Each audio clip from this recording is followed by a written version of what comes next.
What's up everyone? John Rettinger from Techno Buffalo here with an unboxing of one of the smallest smartphones on the planet. This is the HP Veer. Let's go ahead and dig in and see if it deserves a tiny little spot in your pocket.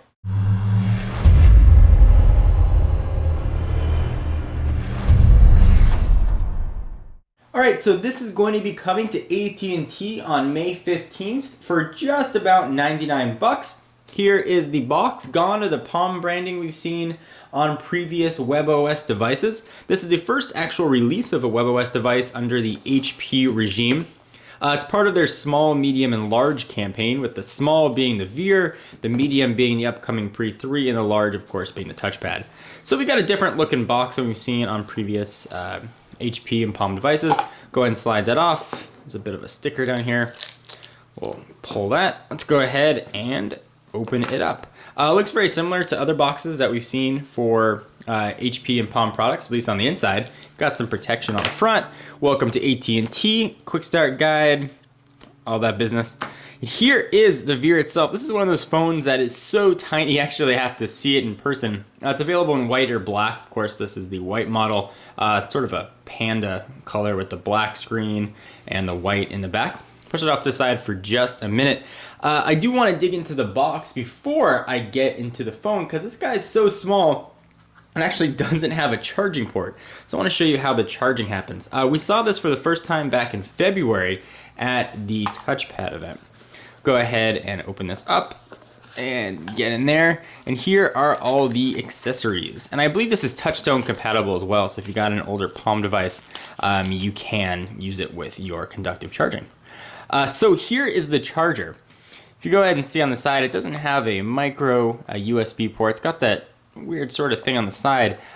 Due to its size, it was too small to include. So it's actually magnetic. Go ahead and just sort of put it near there. It'll snap into place and you can plug this in. Just something to keep in mind, kind of neat. What else you're gonna get in the box is a wall charger, and I have no idea what this is. Tiny little black something? Let's go ahead and see what we got. Oh, it looks like a cover and a adapter if you want to use that same port we're talking about for charging for a 3.5mm headset jack. Again, due to the phone size, evidently that couldn't be included. So if you want to listen to your music, you're going to need this little adapter. I would have had no idea what that was. We're also going to get the little Palm wall charger there. Okay, so enough of that. Let's go ahead and talk about the phone and see what specs this little guy brings to the table, because it does pack a pretty big punch. While I'm talking, I will power it on. I believe that's the power button, look in the upper right hand corner.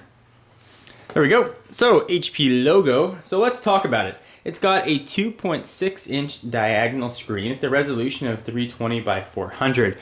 From a dimension standpoint, it is 54 millimeters by 88 millimeters by 15.1 millimeters. Very, very, very thin. It's being powered by an 800 megahertz Snapdragon processor. So despite its small size, it actually should be a pretty quick device. It's got support for AT&T's HSDPA Plus network.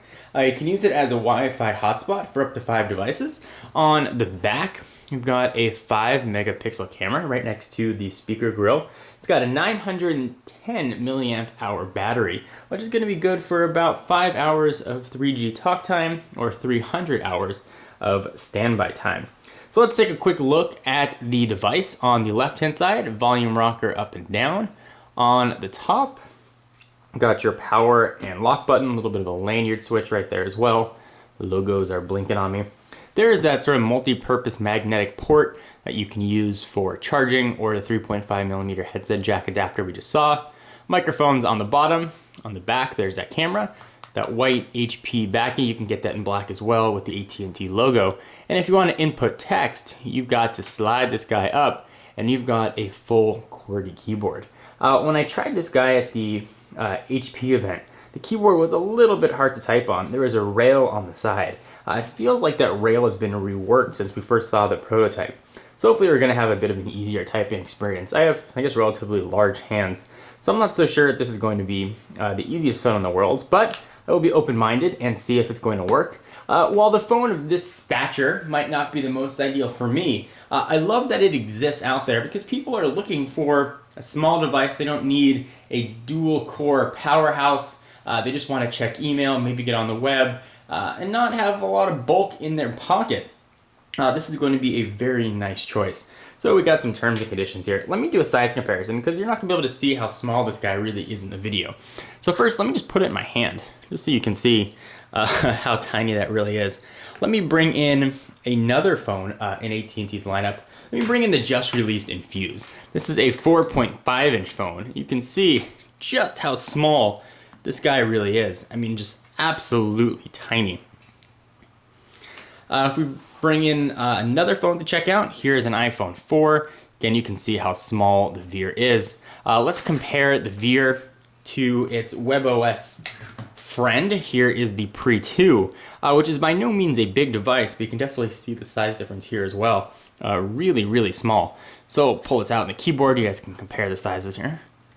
Slide this out. You can see the differences there between the Veer and the Pre 2.